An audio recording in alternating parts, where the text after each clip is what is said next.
So, hello everyone. Welcome back to my channel. I am Arzu and you are watching Drafting Destiny. New intro. So, आज Asim sir आए थे Hansraj. I am a student of Hansraj college pursuing economics honours. तो एक video मैंने already upload कर रखा है जब वो खालसा कॉलेज आए थे. एंड यू गाइज सेड कि जब वो नेक्स्ट टाइम आए तो कंप्लीट सेमिनार अपलोड करना. मैं आप लोगों की बात कैसे नहीं मानूंगी. आप लोगों ने बोला तो मैंने किया. But due to time constraints जितने बजे सेमिनार स्टार्ट होना था उस टाइम पे नहीं स्टार्ट हो पाया. थोड़ा लेट स्टार्ट हुआ तो ड्यूरेशन भी कम है. बट मैंने सारा रिकॉर्ड किया है. बट एक मिस्टेक हो गई थी कि स्टार्टिंग में मैंने सर को मेरा माइक तो दे दिया था बट ऑन करना रह गया था. जिस वजह से स्टार्टिंग वाला जो पार्ट है जब वो इंट्रोडक्शन दे रहे थे कुछ ऐसे ही बातें पूछ रहे थे कि किसने एनसीईआरटी पढ़ रखी है, स्टार्ट कर दी, या फिर रीजंस क्या है तुम्हारी यूपीएससी करने के. ऐसी कुछ बातें रिकॉर्ड नहीं हो पाई क्योंकि मुझे लगा कि माइक चालू है but mic was not on, तो रिकॉर्डिंग नहीं हो पाई, वॉइस रिकॉर्डिंग. उसके आगे का मैंने कंप्लीट रिकॉर्ड किया है. इतनी देर मतलब 1 घंटे समथिंग का होगा. तो उतनी देर में मोबाइल पकड़ने में तो थोड़ा हिला डुला है, थोड़ी फ्रेम इधर उधर है. बाकी इट्स ऑल गुड. कुछ चीज़ें आपको सीखने को भी मिलेंगी, मोटिवेशन मिलेगा बिकॉज एक आईपीएस ऑफिसर भी आए थे, उन्होंने भी कुछ देर बोला, वो भी आप सुन सकते हो. एंड एक एथिक्स के टीचर भी थे. सो गाइडेंस मिलेगी and let's start with the video. So Hansraj में कभी भी कोई स्पीकर आते हैं या कोई पर्सनालिटी आती है या कोई चीफ गेस्ट मान लो, तो the first thing we do is lamp lighting. तो वही कर रहे थे. उड़ान सोसाइटी है हंसराज कॉलेज में जिसने ये स्पीकर सेशन ऑर्गेनाइज करवाया था.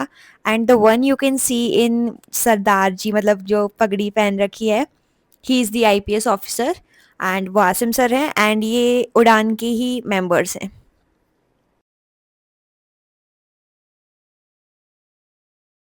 उसके बाद एज़ यूजुअल गेस्ट को फेलिसिटेट किया. So this is the starting वाला पार्ट गाइस, जिसमें सर ने पूछा कि मेरे को कौन कौन जानता है, फर्स्ट ईयर से कौन है, सेकंड ईयर से कौन है, थर्ड ईयर से कौन है. एंड यही मस्ती मजाक की बातें. एंड थोड़ी देर बाद मेरे को रियलाइज़ हो गया था कि नहीं, कुछ तो गड़बड़ है. फिर मैंने वीडियो सुना तो आवाज़ तो आई नहीं, सुनाई कैसे देगा. तो then I disconnected the transmitter and उसके बाद का ऑडियो आप अब सुन सकते हो. इसको विड्रॉ करने के लिए वो एक पॉलिटिकल इशू है, वो पॉलिटी का टॉपिक भी बनता है. वो था एमएसपी को लेकर, वो था और भी चीजों को लेकर जो कि इकोनॉमिक्स का पार्ट बनता है. वो चीज फसलों को लेकर था जो एक ज्योग्राफी के एंगल से भी कनेक्ट होता है. एक ऐसा टॉपिक जिसमें पॉलिटी, ज्योग्राफी, इकोनॉमी सब कनेक्टेड है. लेकिन अभी हमने इसको आज तक कभी इस तरह से सोचा ही नहीं था.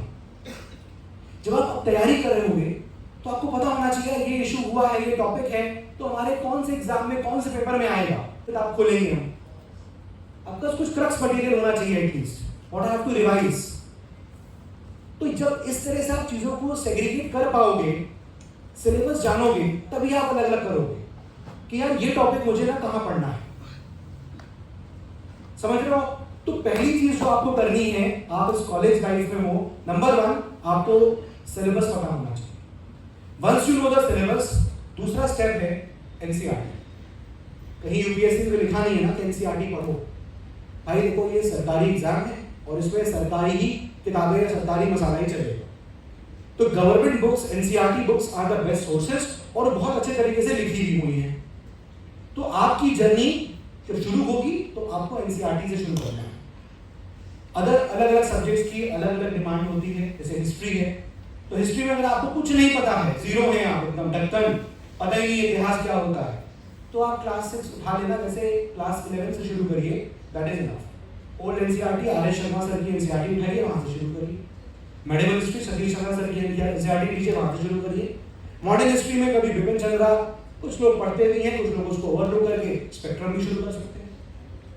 आपको ऐसी पॉलिटी है, क्लास 11 की एनसीईआरटी है इंडियन कॉन्स्टिट्यूशन एट वर्क, उस किताब को देखिए. इकोनॉमी की किताब एनसीईआरटी की इंडियन इकोनॉमिक डेवलपमेंट, वो किताब देखिए. ये बेसिक बुक्स हैं. एंड ट्रस्ट मी, आप जब इस किताब को पहली बार रीड करोगे ना, don't try to make notes out of it. पहली बार में कुछ लिखने मत बैठ जाइए. पढ़ा और लिखना शुरू कर दिया, because you will actually and up writing a double number of pages जो किताब के होंगे। आदर्श शर्मा साहब की किताब 240 पेज के आसपास की है। मुझे स्टूडेंट बोला सर मेरे पेज 500 पन्ने के बने हैं। तो ये गलती मत करिए, क्योंकि पहली बार आप रीड कर रहे हो, यू डोंट नो कि एक्चुअली कहां से सवाल आ रहा है, सवाल कैसे पूछे जा रहे हैं। सिलेबस आपने जान लिया। नंबर 2, आप एनसीईआरटी की फर्स्ट रीडिंग करोगे, पीवाईक्यूज उठाइए इमीडिएटली। उससे क्या होगा कि आपको समझ में आ जाएगा कि अच्छा बुद्धिज्म से सवाल आता है, आपको समझ में आ जाएगा अच्छा इस बार के प्रीलिम्स में महाजनपद कौन से किस नदी पे बसे हुए हैं, मुझे ये भी पढ़ना है। तो अगली बार आप जब उस टॉपिक को पढ़ रहे होगे एनसीईआरटी में, तो यू विल नो कि सवाल यहां से आ सकता है। आप आर्य चलना पढ़िएगा, उसमें भी है साफ साफ कि भाई ये फला महाजनपद और ये महाजनपद वाज, इनके बीच का natural boundary is this river. इस तरह का सवाल इस बार प्रीलिम्स में आया। इस बार के प्रीलिम्स में बहुत सारे सवाल थे जो एनसीईआरटी से डायरेक्ट थे। महेंद्र वर्मन के ऊपर सवाल आया, चालुक्य रूलर, डायरेक्ट क्वेश्चन था उसके टाइटल को लेकर। तो एनसीईआरटी इज इंपॉर्टेंट, पीवाईक्यूज और सिलेबस, ये 3 बेसिक चीजें पहले आप लोग करिए। कॉलेज के आप भी टाइम में हो, कॉलेज का समय जो आपका बीतता है ना, एक पूरा हमारा गोला होता है लाइफ का। मैं हमेशा ये भी बात बोलता हूँ स्टूडेंट से, एक बड़ा गोला है लाइफ। उस बड़े गोले के अंदर ना एक आपका गोला होता है दोस्तों का, एक गोला होता है पढ़ाई का, एक गोला होता है कॉलेज का, एक गोला होता है पेरेंट्स का, एक होता है कुछ खास वालों का। हमारे सारे गोलों में टिक होता है। और एक पढ़ाई का गोला होता है जिसमें क्रॉस होता है कि यार ये नहीं किया हमने आज। मतलब हमें हमारा बैकलॉग कभी दोस्तों से नहीं होता मिलने में, अरे यार आज दोस्तों से नहीं मिल पाए, उलझन हो गई। हमारे बैकलॉग पढ़ाई में होता है। तो देखो यार, दिन भर में ना अगर आप 3 घंटे 4 घंटे निकालते हो, और इनफैक्ट कितना घंटे कॉलेज होता है?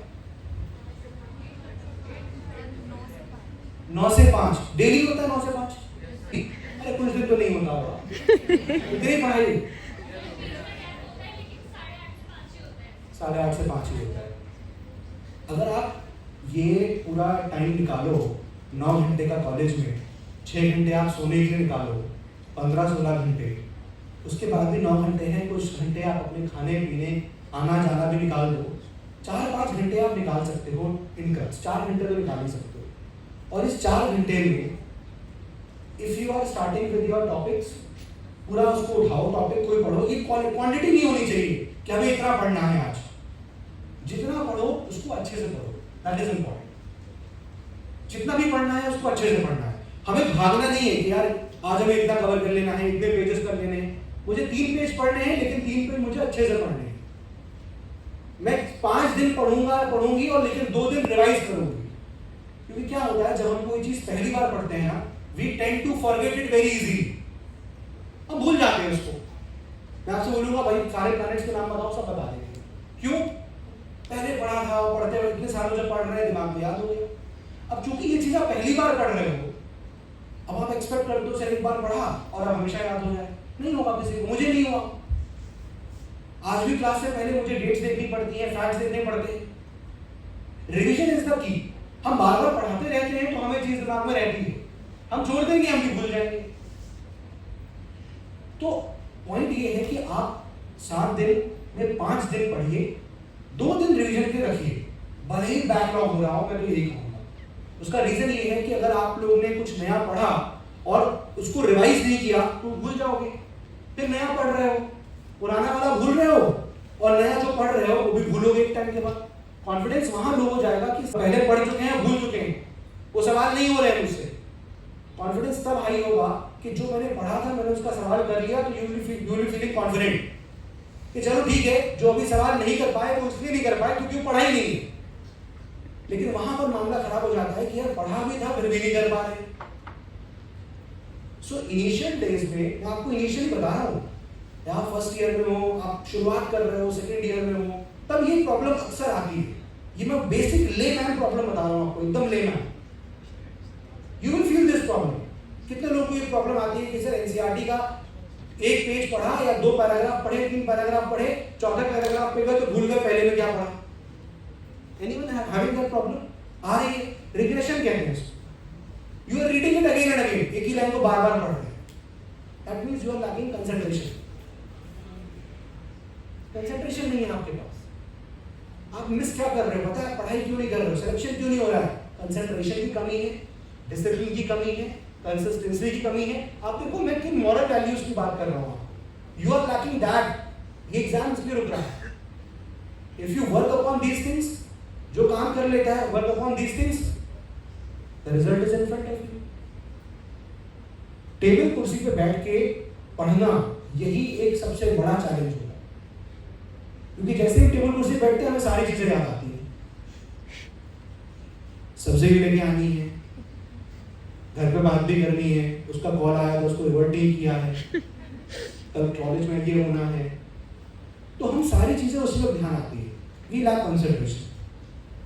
अपने स्केड्यूल को ऐसे बनाइए कि आप अभी कॉलेज में हैं, आपने खाना पकते को देखा, अगर खाना पकता है कुकर में होता है ना खाना, तो वो कच्चा होता है, उस वक्त आप खाने का टेस्ट अगर लेना चाहोगे तो टेस्ट नहीं मिलेगा, क्योंकि खाना पक रहा है। लेकिन एक बार खाना पक गया तो उसके बाद आपको पता चलेगा अरे यार इसमें तो नमक कम रह गया। You are right now in the pressure cooker, अभी आप पक रहे हो, जितना चेंजेस अपने अंदर कर सकते हो वो अभी करो, क्योंकि ये जो फेज निकल गया ना 3 साल के बाद, तो आपसे लोग फिर पूछना शुरू कर देंगे, क्योंकि आपने तो सब जगह गा दिया है, हम आईएएस की तैयारी कर रहे हैं। थर्ड ईयर खत्म होते ही आपसे घर वाले पूछना शुरू कर देंगे अटेम्प्ट दिया नहीं, अभी तैयारी कर रहे हैं। आपके ऊपर प्रेशर आना शुरू हो जाएगा, या आप अभी फील नहीं कर रहे हो but actually it will happen. So starting syllabus, PYQs, NCERT, ये काम करने में आपको डैम श्योर साल भर लग जाएगा अच्छे से। इट विल टेक 1 ईयर, 6 से 8 महीने तो कम से कम लगेंगे सारी एनसीईआरटी पढ़ने, सबको अच्छे से समझने में, बूझने में, क्या लिखा है क्या नहीं लिखा है। पढ़ोगे फिर भूलोगे, फिर पढ़ोगे फिर भूलोगे, और यही जूझना है आपको। जो पब्लिक सर्विस करने जा रहे हो आप लोग, आप जहां सर्व करोगे बैठकर, वहां पर इन्हीं क्वालिटीज की रिक्वायरमेंट है, तो ये एग्जाम आपसे उन्हीं क्वालिटीज को चेक कर रहा है। Your perseverance is being checked, कितना आपके अंदर परसिवरेंस है, कितनी बॉलों को आप डक कर सकते हो, कितनी बॉलों को आप प्लेट कर सकते हो और उसमें शॉट ना करो। समझ रहे आप? तो इनिशियली ये पहला समझ में आ रहा चीज जो हमें करनी है, PYQs, NCERT and your syllabus, ये 3 चीजें बेसिक्स हैं, फर्स्ट ईयर सेकंड ईयर वालों के लिए बेसिक चीजें हैं। नाउ एक चीज और स्टूडेंट्स पूछते हैं रिगार्डिंग कि सर कितने लोग हैं यहाँ पर जो सुबह डेली करंट अफेयर्स मेरा अटेंड कर रहे हैं? है कोई यहाँ पर डेली करंट अफेयर्स? अब क्या है ना कि कई सारे स्टूडेंट्स के मन में होता है कि सर मेंस के लिए हम कैसे करंट अफेयर्स को कैसे उसमें इंक्लूड करें, है ना। जैसे फॉर एग्जांपल अभी हमारे वाइस प्रेसिडेंट साहब ने रेजिग्नेशन दिया था 1 अगस्त को, मानसून सेशन का पहला ही दिन था और उन्होंने रिजाइन किया, और फिर 9 सितंबर को उनका चुनाव, दूसरे वाइस प्रेसिडेंट का चुनाव। अब ये टॉपिक जब न्यूज़पेपर में आया, पहले दिन उनका रेजिग्नेशन, वाइस प्रेसिडेंट को लेकर मैंने कम से कम नहीं तो 5-6 दिन लगातार पढ़ाया था। एवरी डे कुछ ना कुछ आर्टिकल्स द हिंदू में आ रहे हैं, एवरी डे। आपको क्या करना है, सिंपली वाइस प्रेसिडेंट टॉपिक आया, फर्स्टली आप स्पाइरल कॉपीज या फिर आप A4 शीट का इस्तेमाल करिए। उससे क्या होता है, कभी आपको चीज ऐड करनी है, कुछ उस पर व्यूज ऐड करने हैं, कुछ नया एडिटोरियल आया, उस पर कुछ थॉट है, कुछ अच्छा फैक्ट है, तो आप उसको ऐड कर पाओ। So try to use A4 sheet या स्पाइरल कॉपी, पेजेस आप ऐड ऑन या डिलीट कर सकते हो। तो आपको कुछ नहीं करना है, जिस दिन ये टॉपिक आया आपने वाइस प्रेसिडेंट हेडिंग डाली और उसको लेकर जितने भी चीजें फैक्ट्स हैं, आर्टिकल्स हैं, उनके बारे में आपको नोट डाउन जॉट डाउन कर लेना। कैसे उसका इलेक्शन होता है, क्या उनकी क्वालिफिकेशन है, एवरीथिंग जो बेसिक, ये आपके प्रीलिम्स का इजीली पार्ट है। ठीक है, जब नए वाइस प्रेसिडेंट का चुनाव हुआ तो नए vice president, UPSC will not go into कौन बना रहा है president, vice president, manual of election, ये सब चीजें हैं, आपसे बड़ा क्लैरिटी से पूछेगा। वर्ड्स होते हैं ओनली, नाउ, मतलब बहुत सारे ऐसे वर्ड्स होते हैं जिससे यूपीएससी खेलता है, वो क्लैरिटी चेक करता है। आपके पास में एक CCC का फॉर्मूला होना चाहिए, conceptual clarity, conceptual things, clarity and concept, clarity, consistency. ये 3 जो C है ना, वो C नहीं है, कंसिस्टेंसी, क्लैरिटी एंड कॉन्सेप्ट। ये 3 चीजें आपको बनानी है और उसको आपने लिखी है। जैसे जीएसटी है, अब जीएसटी 22 सितंबर को रिफॉर्म्स लागू हो गए। अब ये टॉपिक जब अनाउंसमेंट हुआ था तो आपको इस टॉपिक को कैसे कवर करना है न्यूज़पेपर से? पहले दिन टॉपिक आया, आपने जीएसटी क्या है उसका बेसिक डेफिनेशन, जीएसटी के कौन सा अमेंडमेंट हुआ था, कौन सा कॉन्स्टिट्यूशन अमेंडमेंट एक्ट बना, आर्टिकल कौन सा है, काउंसिल मेंबर्स कंपोजिशन, कितने स्लैब्स हैं, उसका पॉजिटिव जो चेंजेस हुए हैं कि पहले 4 स्लैब था उसको 2 कर दिया गया है, 40% का भी स्लैब है जिसमें लग्जरी आइटम्स और सिम गुड्स जाएंगे। आपने उसको लिखा, एक तरफ प्लस पॉइंट्स एक तरफ नेगेटिव पॉइंट्स। 15 दिन से जीएसटी कम से कम रोटेट हो रहा है अखबार में डेली बेसिस पे, कभी इंडियन एक्सप्रेस में कभी द हिंदू में, डेली बेसिस पे आ रहा है। अब आपको पूरा एडिटोरियल नहीं लिखना है, क्रक्स ऑफ द एडिटोरियल ही आपको नोट डाउन करना है, ओनली द क्रक्स। जैसे मैंने बहुत पढ़ा तो मुझे एक बार नेगेटिव चीज अखबार में इंडियन एक्सप्रेस में आई थी लिखा। अब उन्होंने से बोला कि एक उनका आइडिया था कि बहुत सारे ऐसे खाने पीने के सामान जैसे जंक फूड हो गया, उन पे टैक्स कम हो गया, तो लोगों की डाइटरी हैबिट्स जो है, डाइट वो खराब हो सकती है। ये one of the negative points. तो अब इसको आपको पूरे एडिटोरियल में इसको समझाया गया है, आपको एक पॉइंट नोट डाउन करना है, क्योंकि कभी आप मेंस में ऐसा सवाल हुआ या इंटरव्यू के अंदर बातचीत हुई तो आपको ये पॉइंट पता होना चाहिए बस, इससे आपको कुछ नहीं चाहिए। मैं द हिंदू पढ़ा रहा हूँ तो the Hindu is a newspaper, आपको कोई भी न्यूज़पेपर करना है रेफर किया जाता है कि द हिंदू पढ़िए या इंडियन एक्सप्रेस पढ़िए, उसमें से भी जो रेलेवेंट है एग्जाम के लिए वो पढ़िए। यूपीएससी ने थोड़ी कहा है द हिंदू पढ़ो, यूपीएससी नहीं बोलता है, वो तो हम लोग पढ़ते हैं और जो रेलेवेंट चीजें हैं उसको पढ़ते हैं वहां से। तो न्यूज़पेपर को उन चीजों को पिकअप करते हैं जो न्यूज़पेपर में आई है हमारे एग्जाम के लिए रेलेवेंट है। आज किसी ने क्लास करी स्टूडेंट ने? कल की क्लास करी थी, H1B वीजास के ऊपर एक न्यूज आई थी,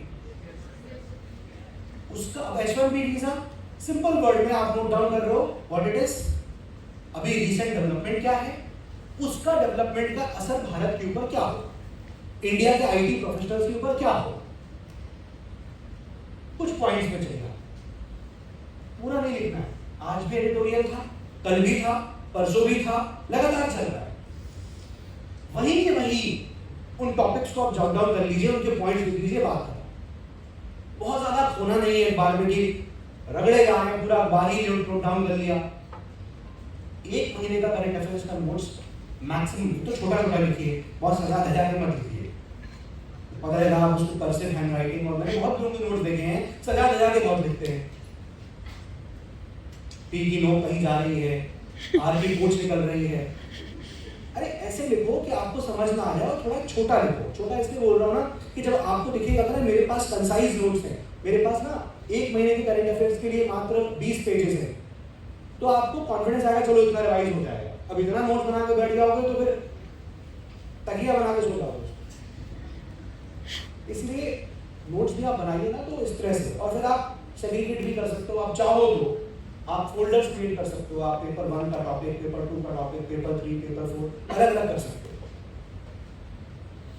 इश्यूज को ना समझना है। अभी आप जिस जगह पे हो, बच्चे कहते हैं सर करंट अफेयर्स अभी से करेंगे नहीं, देखो अभी जो करोगे, जो अभी आप बैठे हो 25 में, जिसको 28 में देना है, आपके लिए करंट अफेयर्स तो यूजफुल अभी के तो नहीं होंगे, but current affairs should be a habit.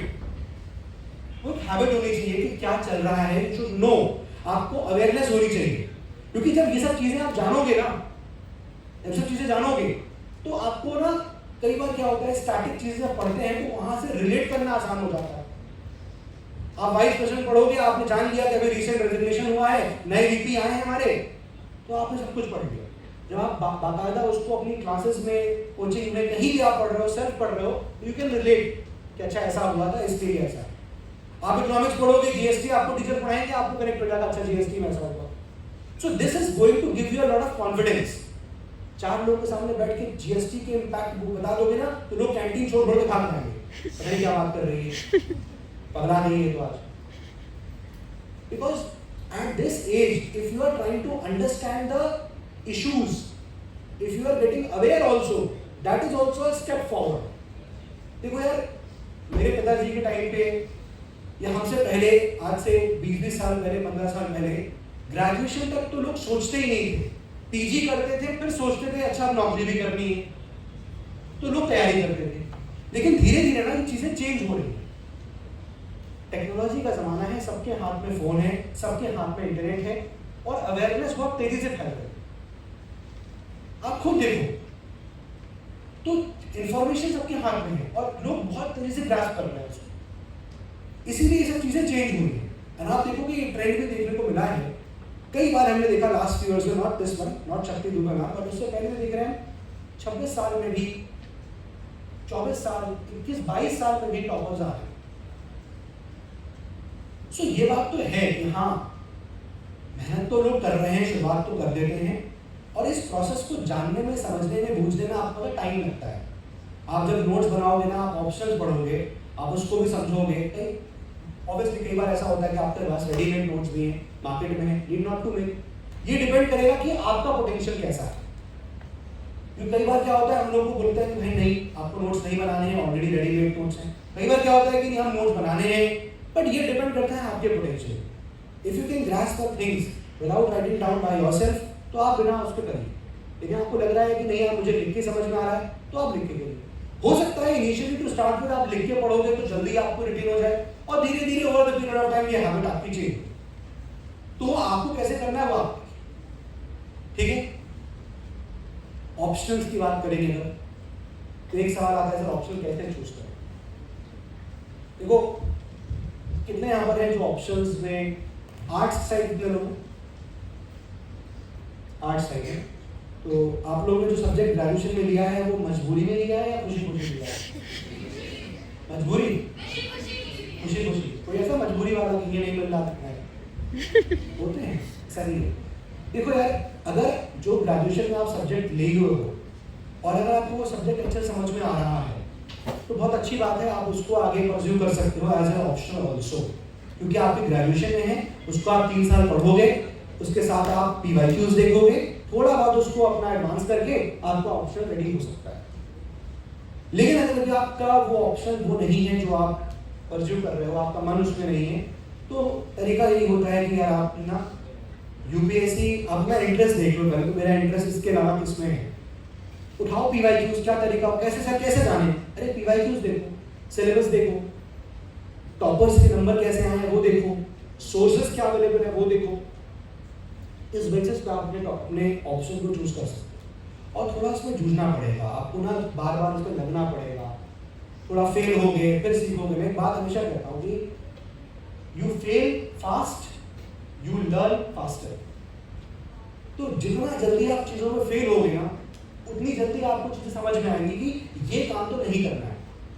And बाकी आपके पास आपके मेंटर्स हैं जो आपको ये गाइडेंस पहले से देंगे कि ऐसा मत करो, बट जूझना तो आपको पड़ेगा।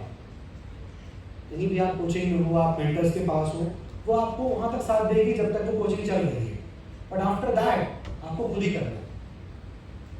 तो इस कोचिंग के दौरान पे या इस पीरियड में सीखिए, जैसे ये चीज सीखिए कि हमें कैसे आत्मनिर्भर बनना है एक तरीके से। क्योंकि ऐसा थोड़ी है कि एक बार आप IAS बन जाओगे, आप UPSC क्रैक कर दिए, तो फिर आप सुबह का हिंदू न्यूज क्लास, मेरी क्लास खोल रहे हो, चलो आप एक बार में क्या आया क्लास कर रहे हो, you will read it on your own ना। ये सेल्फ जो आप करोगे ना, बुक रीडिंग बहुत इंपॉर्टेंट है। आज के लोगों में ना किताब पढ़ने की क्षमता ही नहीं है स्टूडेंट्स, इतनी मोटी किताब ऐसे ही बंद कर दिया, कुछ क्रक्स मटेरियल मिल जाए, मुझे छोटा चीज मिल जाए, हो जाए काम। तो उससे डरना नहीं है, थोड़ा सा जूझो। इनिशियली कुछ मेहनत लगेगी आपको, लेकिन धीरे धीरे वो टाइम के साथ ही जो है फ्लुएंसी बनती है। क्रिकेट खेलते हैं तो पहली बार में आप बेहतरीन शॉट्स नहीं मार सकते हो, जैसे जैसे आप खेलोगे तब आपके शॉट्स और अच्छे निकलेंगे। ये बात कर रहा हूँ आंसर राइटिंग की खास तौर से। स्टूडेंट कहते हैं सर आंसर राइटिंग कैसे करें, अरे कैसे क्या करें, पेन उठाओ पेज उठाओ लिखो। ऐसे वेग क्वेश्चन आते हैं ना सर, कैसे रिवाइज करें, अरे कैसे रिवाइज कर सकते हैं, इसका आंसर क्या एक्सपेक्ट करते हो उससे, अरे कैसे रिवाइज करेगा, सीधा तरीका भाई यही है, किताब उठाओ रिवाइज करो। ये क्वेश्चन वही लोग पूछते हैं जिन्होंने रिवीजन शुरू किया ही नहीं। सर एनसीईआरटी कैसे पढ़ें, अरे इसका भी कोई तरीका थोड़ी है। ये क्वेश्चन वो लोग पूछते हैं ना जिन्होंने एनसीईआरटी पढ़ना शुरू ही नहीं किया। अगर आप जरा भी एनसीईआरटी पढ़े होगे ना तो आपका क्वेश्चन चेंज हो जाएगा। आप मुझसे स्पेसिफिक क्वेश्चन पूछोगे, सर इसमें ना ये प्रॉब्लम आ रही है, ये बताइए। सर आंसर राइटिंग में ना ये प्रॉब्लम आ रही है, ये बताइए। बट आपका ये सवाल होना कि कैसे करें। लेट मी टेल यू, इस एग्जाम की प्रिपरेशन में 80% स्टूडेंट्स आंसर राइटिंग करते ही नहीं। आपको बता रहा हूं, 20% आर द वंस जो आंसर राइटिंग की प्रैक्टिस कर रहे होते हैं। 80% करते ही नहीं है, उनका पेन ही चलता है। एक सवाल देंगे, कुछ दे देंगे तो क्या लिखें, क्या दा लिखें, आ लिखें, शुरू कैसे करें, इसके बाद क्या लिखें, नहीं पता। सो आप परेशान पता क्यों? क्योंकि आपने उसकी शुरुआत करी ही नहीं है।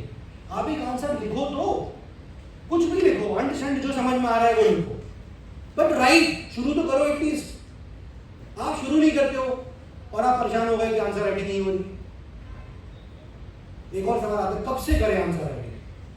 वैसे अगर आप भूल निकालेंगे, अब से करो, अब सही टाइम है यार। The moment you are study, आपने जीएसटी पढ़ा, मैं आपको जीएसटी के ऊपर एक क्वेश्चन दे रहा हूं कि इसके इंप्लीकेशंस क्या होंगे, आप उसको जो पॉइंट्स हैं उसी को नोट डाउन करो, कैसा भी लिख रहे हो। It is not making sense, word limit का ध्यान मत दो, पर पहली बात है कि लिखो। मैं उनके लिए बोल रहा हूं जो स्टूडेंट्स बिल्कुल लिखते ही नहीं है, जो थोड़े भी सीरियस होते हैं वो लिखना शुरू कर देते हैं और उनके सवाल, उनकी प्रॉब्लम्स डिफरेंट होती है। लेकिन जो कुछ भी नहीं कर रहा है, I want to lift you up, I want to say that right, pen चलाओ, पेपर पे लिखो, जो समझ में आ रहा है वो लिखो, जितना समझ में आ रहा है उतना लिखो, गलत समझ में आ रहा है गलत लिखो, लेकिन लिखो तो। फिर धीरे धीरे क्या होगा कि इस प्रोसेस को आप अपना रिफाइन करोगे और फिर आप समझ में आने लग जाएगा कि अच्छा ये चीज जो है ऐसा है। एक कोई आंसर आप लिखो, देख कर लिखोगे, और फिर मैं बोलूँ कि उसी आंसर को बिना देखे लिखो तो लिख पाओगे ना, कुछ रेलेवेंस बना लोगे ना कि हाँ ठीक है ऐसे करना है। इसका मतलब क्या है कि भाई एक बार आपका अगर तैयार हो गया टॉपिक, तो आपके पास कंटेंट है लिखने को। कंटेंट है तो उसको लिखने की कोशिश करो, गलत लिखोगे उसको इवैल्यूएट करवाओ, फिर ठीक करो, फिर इवैल्यूएट करवाओ, फिर ठीक करो। फेल होने से मत डरो। नंबर कम आ रहे हैं टेस्ट में, ये भी क्लास में बहुत लोग कमेंट करते हैं, सर डीपीपी में नंबर नहीं आए, टेस्ट में नंबर नहीं आए, तो क्यों डर रहे हो नंबर नहीं आए?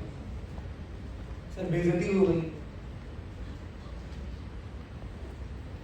डोनाल्ड ट्रंप हमारे विधायक थोड़ी है, उनकी फैमिली से थोड़ी है हम लोग कि भाई हम बेइज्जती हो रही है तो खानदान का नाम खराब हो जाएगा, होने दो। नंबर कम आना is a good thing, at least सीखोगे वहां पर, और जितनी गलतियां करो ना उतना अच्छा होता है। गलती मेन एग्जाम में नहीं होनी चाहिए, इस बात से बस आपको बचना है। अभी जितनी गलती हो रही है होने दो, not an issue, not a problem. जितनी गलती हो रही है होने दो, करो गलती, खूब गलती करो, क्वेश्चंस करो, गलत हो रहा है फिर उसका एक्सप्लेनेशन पढ़ो, फिर समझो क्या उसका एक्सप्लेनेशन था, मैंने गलती क्या की। The more you make mistakes, if you are making, तो आप उतना अच्छा रिफाइन हो रहे। समझ में आ रहा है? आप लोगों को ना थोड़ा सा ट्राई करना शुरू करना पड़ेगा। You have to try, you are not trying right now. और ये इतना टफ नहीं है। What makes this exam is tough इज कि आप ना चीज़ों का रिवीजन नहीं करते हो, आप चीज़ों को बार बार पढ़ना नहीं चाहते हो, आप चाहते हो एक बार पढ़े हो जाए। प्रीलिम्स में खास तौर से क्या होता है कि जब क्वेश्चन टफ होता है, ध्यान सुनना इस बात को, प्रीलिम्स में जब क्वेश्चन टफ आता है तो इस हॉल में बैठे जितने भी लोग हैं, मान लीजिए कोई भी उस क्वेश्चन को नहीं कर पाया, या एक दो लोग थे जिन्होंने उस क्वेश्चन को अटेंड किया और सही अटेंड किया, तो कोई फर्क नहीं पड़ेगा। एक दो लोग ने सही किया, कोई फर्क नहीं पड़ेगा। लेकिन अगर क्वेश्चन इजी था, आसान क्वेश्चन अगर आप गलत करके आओगे, आप वहाँ पीछे रहोगे। एक प्रारंभ की स्टूडेंट है, वो मेरे होम टाउन में उसका कोई पेपर पढ़ा होगा, तो मैंने उसका स्टोरी देखा, मैंने देखा कि यार ये तो मेरे होम टाउन में, तो मैंने उसको रिवर्ट कर दिया। मैंने कहा this is my home town, what are you doing here, क्या है? तो स्टोरी में सर मेरा एग्जाम था ऐसा ऐसा, then she send me the question paper, और उसने क्वेश्चन पेपर भेजा, उसमें उसने एशियन की वो सवाल गलत किए थे जो बहुत ईजी थे, and she herself said that कि सर ये सवाल तो आता गलत हो गया। Why are you failing in these things? Because आपने रिवीजन नहीं किया। सिलेक्शन क्यों रुकेगा? क्योंकि जो सवाल आते थे वो हम कर नहीं पाए, पढ़े हुए सवाल गलत नहीं करने हैं, ये ध्यान रखना। क्योंकि क्वेश्चन पेपर तो फ्रेम ऐसा होता ही है कि आपको 20-30 सवालों को तो हवा लगेगी नहीं, maybe more than that, sir will tell you better. आपको हवा नहीं लगी क्या चल रहा है। कुछ क्वेश्चन होते हैं जहां परफेक्टली बोल पाओगे कि हाँ यार इतना ये सवाल तो मुझे 100% पता है कि इसका आंसर यही होगा। कुछ सवालों का ऐसा होगा जहां पर आपको आंसर निकालना पड़ेगा अपनी नॉलेज से। 10 चीजें जो आपने पढ़ी हैं सबसे नॉलेज को प्रोसेस करके आपको आंसर्स को एलिमिनेट करना पड़ेगा ऑप्शंस को। तो उसकी मिस्टेक यही थी कि उसने चीजों को रिवीजन नहीं किया। टफ सवाल हो नहीं पाए, आसान सवाल हम गलत कर दिया, यहीं पर ब्लंडर है। समझ लो आपको। एक अभी रिसेंटली इशू आया था,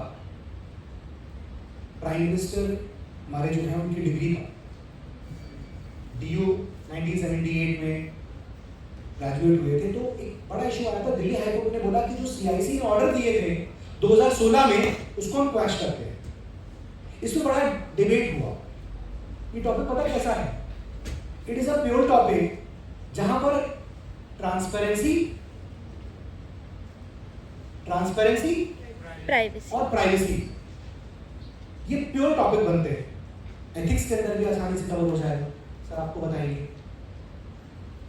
आप समझ रहे हो कैसा टॉपिक है ये? सो आपको डेफिनेटली उस टॉपिक पे घुसना नहीं है कि वो फैक्ट क्या है, क्या क्या हुआ, नहीं। But if this is an issue, it might be asked in exam, it might be a part of your interview panel board. क्या हमने क्वेश्चन आपके सामने ऐसा आ सकता है? आप बात समझ लो। तो बस चलिए आप लोग करिए इस तरह से। मैं ये बात thank you so much. How are we doing? Fine? How much fine? So how is the Josh? One more time. This time it should go till the Parliament House. Okay? How is the Josh? That sounds like the youngsters of India. Now we have 7 minutes precise because I am told that the college of yours has to close within the next 14 minutes. So 7 minutes for me and 7 minutes for Atul sir. So I'll not talk much about me. You can Google it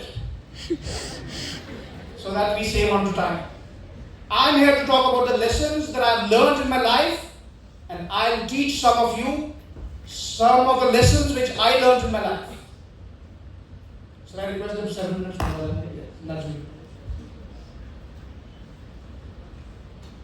जिन लोगों को लगता है कि छोटे शहरों में, I believe most of you are from states outside Delhi, so I want all of you to shed this mindset that we can not do it. UPSC के बारे में सर ने आपको बहुत चीजें बताई, but number one thing which I want all of you to take home today is the invincible belief system.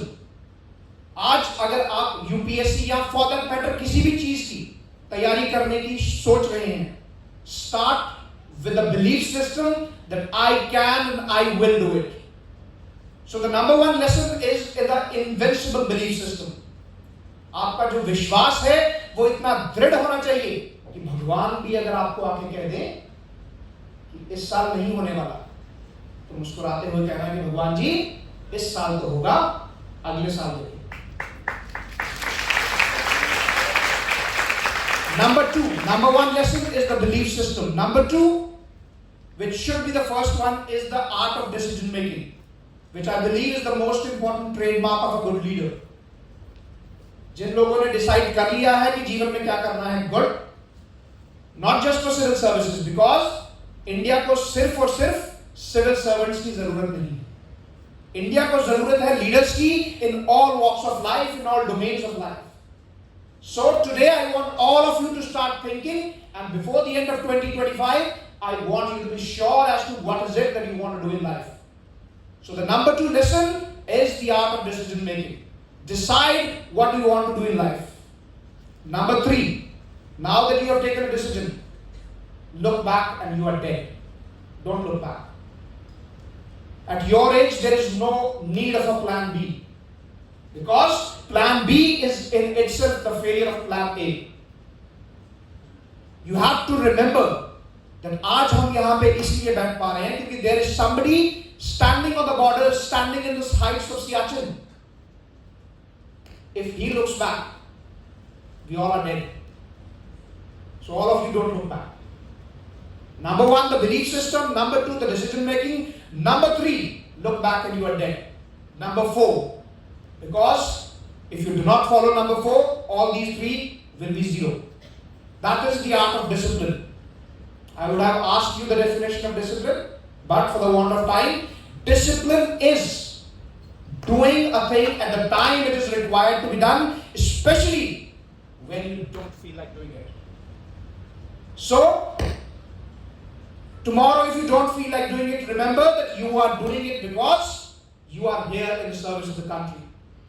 So number four is the discipline. Inculcate the spirit of discipline, because motivation, you listen to me and you will feel motivated. But once you go out of this hall, maybe by tomorrow, it will all be gone. So I don't want all of you to learn motivation, learn discipline. Number five, how many of you believe in luck? Quickly. What is the spelling of luck? All of you? L-U-C-K, everybody? You're wrong. Luck is spelled as W-O-R-K. Because you will never get lucky in life unless you work. So today, change your vocabulary. Change your vocabulary to start believing in work and create your own luck.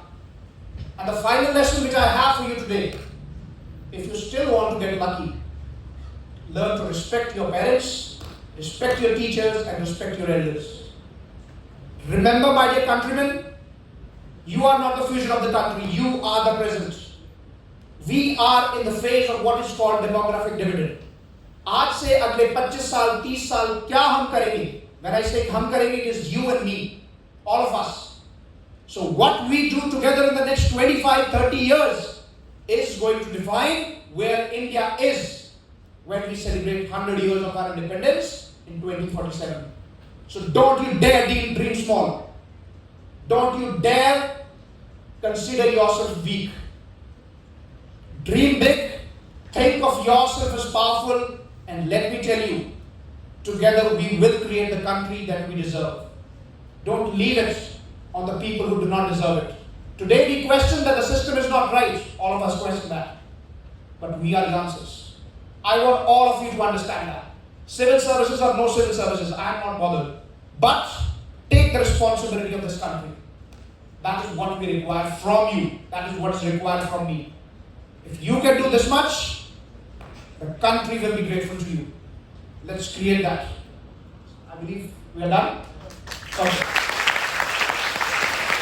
So, before I wrap up, for the questions that you have, you can contact me on email or you can follow me on Instagram and ask you questions. Just to conclude with the customary Urdu quote that I always use. उठ बांध कमर क्यों डरता है, फिर देख खुदा क्या करता है. फानी एक उर्दू का शब्द है जिसका मतलब है खत्म होने वाली चीज. उठ बांध कमर क्यों डरता है, फिर देख खुदा क्या करता है. ये दुनिया आखिर फानी है, खत्म हो जाएगी. We are not immortals. ये दुनिया आखिर फानी है, ये जान भी एक दिन जानी है. फिर तुझको क्या हैरानी है, कर डाल जो दिल में ठानी है. उठ बांध कमर क्यों डरता है, फिर देख खुदा क्या करता है. फिर देख खुदा. Thank you everyone. जय Hind.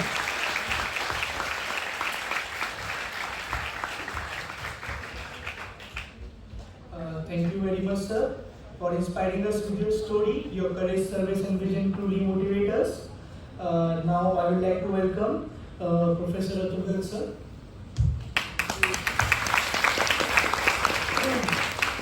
Alright, so good evening everyone, and I'm really humbled today coming here, and I would like to thank you all for inviting me at this prestigious institution. Because as a student, I wasn't able to get admission in Hansraj. अभी मेरे time पे cut off इतना high था, don't know अब तो कितना है. बहुत ज़्यादा है. मतलब हमारे टाइम में उतने में 3 पास हो जाते थे जितने में अभी का एडमिशन होता है. So because I am here, I can assume that I am among the best minds of this country. आप लोग वो हैं जो पता नहीं लाखों करोड़ों को पीछे छोड़कर आज दिल्ली यूनिवर्सिटी के टॉप कॉलेज के अंदर बैठे हैं. So it certainly means that you guys have certain potential in you. You guys have that ability. With God's grace, because of your hard work, you are here right now. But with great potential also comes great expectations.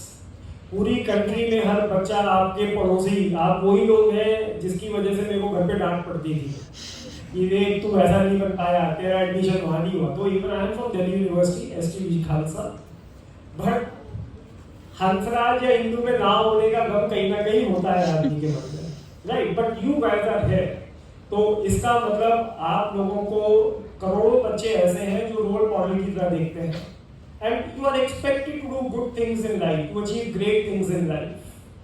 मगर खाली IQ होने से तो देखिए काम नहीं चलता। IQ के सहारे हम अब तक तो पहुंच गए, बट अब आगे कैसे करेंगे? इस चीज के अंदर the three qualities, the three things that will help you out, as the other esteemed teachers have told you, कि तीन चीजें आपको हेल्प आउट करेंगी, आपका डिसिप्लिन, आपका डेडिकेशन और क्या डायरेक्शन आपको मिलता है। जैसे डिसिप्लिन की बात हम लोग करते हैं, डिसिप्लिन का मतलब क्या होता है बता सकता है कोई?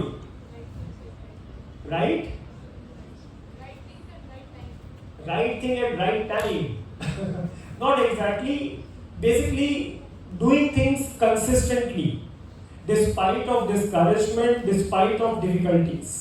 It is about sticking to your plan rather than sticking to your mood. ये नहीं है कि भैया मूड है तो आज तैयारी कर ली, कल मूड नहीं है, कल मूवी देखने जा रहे हैं तो कल तैयारी नहीं करी। तो डिसिप्लिन के अंदर आपको आपके प्लान के अकॉर्डिंगली चलना होता है। And many students they confuse discipline with motivation. Motivation क्या है? Motivation is a temporary emotional trigger which may help you to start the thing, but it will be discipline which will take you along.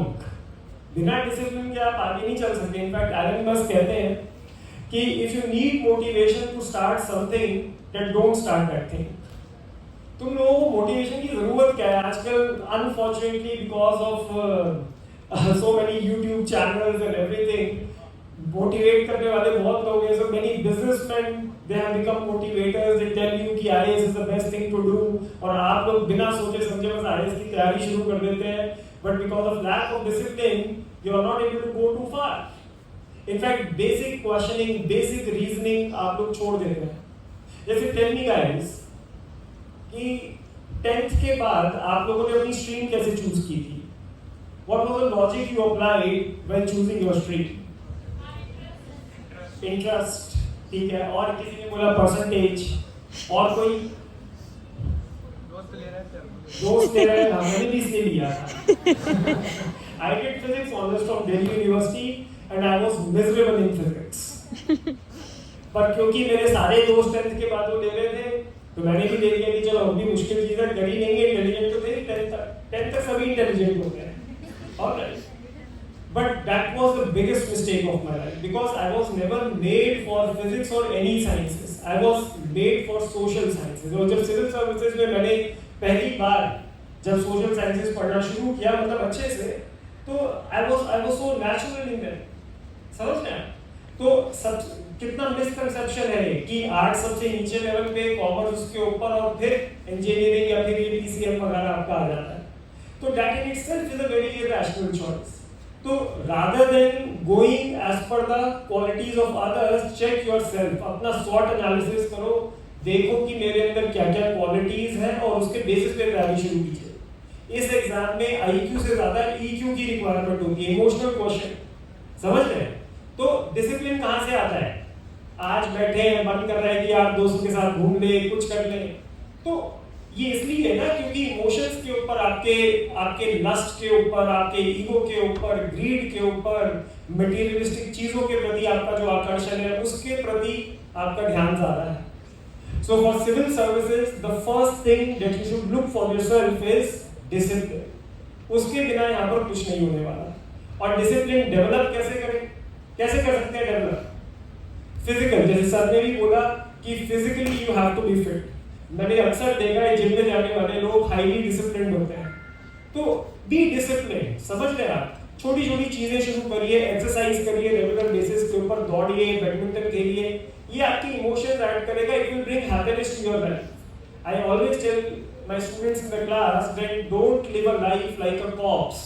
Dead body की तरह मत जिए, तैयारी करिए साथ में, लेकिन अपना कुछ ना कुछ फन एक्टिविटी भी जारी रखिए।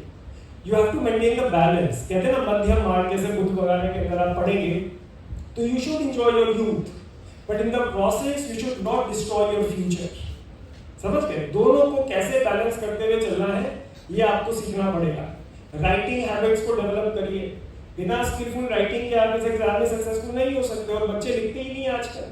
मैंने देखा है, मतलब सर ने भी बोला इस बारे में कि सोचते हैं कि कैसे लिखेंगे। अरे क्या आप ड्राइविंग बाइक के ऊपर सीख सकते हैं? नहीं सीख सकते। तो आपको लिखना पड़ेगा, उसके लिए डेली तो डायरी राइटिंग की प्रैक्टिस शुरू करिए। कुछ करिए तो सही। मैं तो कहता हूँ कि ज्यादा बुक मत पढ़िए, कि आप फर्स्ट सेकंड ईयर के अंदर you have lot of time with you. Start diary writing, अपने थॉट्स को एक्यूमुलेट करके कैसे एक जगह पे लिख सकते हैं, आपको डायरी राइटिंग से पता चल जाएगा। ये बेसिक कुछ नहीं पढ़ने का मन है, कुछ अच्छा देखिए। Today I feel very disheartened to know that students don't even know the basic story line of Ramayana and Mahabharata. मतलब बहुत आश्चर्य होता है मुझे इस बात का। कितनी अच्छे अच्छे शोज आते थे, उपनिषद गंगा है, लाइक मेरा सब्जेक्ट एथिक्स इंटेग्रिटी है, I often recommend these things to. अच्छी मूवीज देखिए, कितनी 100 मूवीज हैं जो आपको सिखाने के लिए कितनी चीजें आप उनसे सीखते हैं। ऑलराइट, तो डिसिप्लिन मेंटेन करिए, डेडिकेशन मेंटेन करिए। डेडिकेशन क्या होता है बता सकता है कोई? नो। अब देखिए, अब डेडिकेटेड होना चाहिए, मगर डेडिकेटेड का बेसिक मीनिंग नहीं पता किसी को। डिवोटेड, तो डिवोशन और डेडिकेशन में क्या अंतर है? तो ये बेसिक चीज है, बेसिक कॉन्सेप्ट है। आपको खुद से सवाल पूछना चाहिए कि ये शब्द जो मैं इस्तेमाल कर रहा हूँ उसका बेसिक मीनिंग है क्या। हम लोग यही गलती करते हैं कि ये पढ़ लो, बड़ी चीज ये कर लो, मगर बेसिक कॉन्सेप्ट बच्चों को मालूम नहीं है। जो सक्सेसफुल स्टूडेंट्स होते हैं, they don't do extraordinary things, they do ordinary things in an extraordinary manner. तो छोटी छोटी चीजों को अच्छे से करिए, अपने आप सिलेक्शन हो जाएगा आप लोगों का। Got it? तो dedication it means completely giving yourself to a particular task. पूरा अपने आप को दे देना। जैसे डिवोशन आपने कहा कि completely devoting yourself to a particular thing. और जैसे कहानी आती है रामायण के अंदर, मैं आपको बता दूं कि डिवोशन होता क्या है, वो आपको समझ आएगा। कि जब श्री राम और रावण का युद्ध चल रहा था, तो the war got very long, बहुत लंबे 80 से भी ज्यादा दिन तक वॉर चला था। तो एक टाइम ऐसा आया कि श्री राम अनसर्टन हो गए कि मैं ये वॉर जीतूंगा भी क्या, मैं जो कर रहा हूँ क्या मैं सही कर रहा हूँ। तो somebody advised him कि आपको शक्ति की पूजा करनी चाहिए। तो उन्होंने शक्ति की आराधना शुरू करी, पूरा प्रोसीजर फॉलो किया। तो देयर इज अ प्रोसीजर जहाँ पे 100 लोटस फ्लावर्स उनको अर्पित करने थे। तो मेघनाथ आया, उसने एक लोटस फ्लावर को चुरा लिया। तो श्री राम ने 99 तो करे, 100वां जब उनको नहीं मिला तो suddenly he remembered that his mother used to call him Kamal Nayan when he was a child. तो उन्होंने आप देखना ताप अपनी एक आंख निकाली और आहुति यज्ञ में डाल दी, और तभी मां शक्ति प्रसन्न हुई और तथास्तु बोला। ये सिविल सर्विसेज भी कुछ इसी तरीके से है। This exam is more about magic rather than logic. हम देखते हैं कि बीए पास करा हुआ लड़का निकाल देता है और आईआईटी आईआईएम के लड़के नहीं निकाल पाते। क्यों? क्योंकि because these people have shown this level of dedication and sacrifice in their life. तो जब तक आप उस लेवल तक नहीं पहुंचेंगे कि शरीर के बारे में नहीं सोच रहे, मतलब एक पल नहीं लिया श्री राम ने डिसीजन लेने में कि उनको अपनी आंख आहुति में डालनी है। So this kind of dedication is required on your part. आप लोगों ने शक्ति का आह्वान किया है। I mean when you have decided कि you will prepare for civil services, आप लोग शक्ति मांग रहे हैं ना ईश्वर से, धन दौलत तो नहीं मांग रहे। तो शक्ति ईश्वर कैसे देगा आपके जीवन में? बस तथास्तु बोलेगा, छड़ी घुमाएगा, हो जाएगी? नहीं। He will fill your life with problems. जितना बड़ा आप वरदान मांग रहे हैं उतनी बड़ी तपस्या भी आपको करनी पड़ेगी। तो आप सोच नहीं सकते इतनी प्रॉब्लम्स आपकी लाइफ के अंदर आएगी। And then while facing those problems, one day you will automatically become powerful, so powerful that now God will decide that you should be provided the post of IAS. तो खुद को इतना दमदार बनाइए, जैसे सर ने भी बोला कि खुद ही को कर बुलंद इतना कि खुदा खुद तकदीर बनाने से पहले खुदा खुद बंदे से पूछे कि बता तेरी रजा क्या है। तो ईश्वर खुद डिसाइड कर ले कि यार इसने इतना बढ़िया काम कर दिया, अब तो मुझे इसको बनाना ही पड़ेगा। And the third thing is direction. ठीक है, direction is very important. This is where my role comes up, my team roles come up. And in the end I would say that you are the creator of your destiny. What you are today is because of the decisions that you made in the past. आपने school में सोचा था मैं पढ़ूंगा, इसलिए 12th में अच्छे number आए, यहाँ बैठे हो, और आज डिसाइड करोगे कि मैं पढ़ूंगा तो कल किसी डिस्ट्रिक्ट के डीएम बनोगे। तो a man is nothing what he makes of himself. तो आज आप जो हो और कल जो आप होंगे, ये completely आज आपके डिसीजन के ऊपर निर्भर करता है। अब जो 4 साल हैं, the next 4 years will decide what you are going to do in the next 40 years. ठीक है? तो अच्छे से पढ़िए, मेहनत करिए, एक जीवन है, उसका पूरी तरीके से इस्तेमाल करिए, मैं यही कहूँगा। So thank you very much and all the best, not only for this exam, but also for exam format. Thank you. Thank you very much, sir, for your valuable insights and inspiring thoughts. नहरों से डरकर नौका पार नहीं होती, कोशिश करने वालों की धन्यवाद। Now I request all the core members of the dance.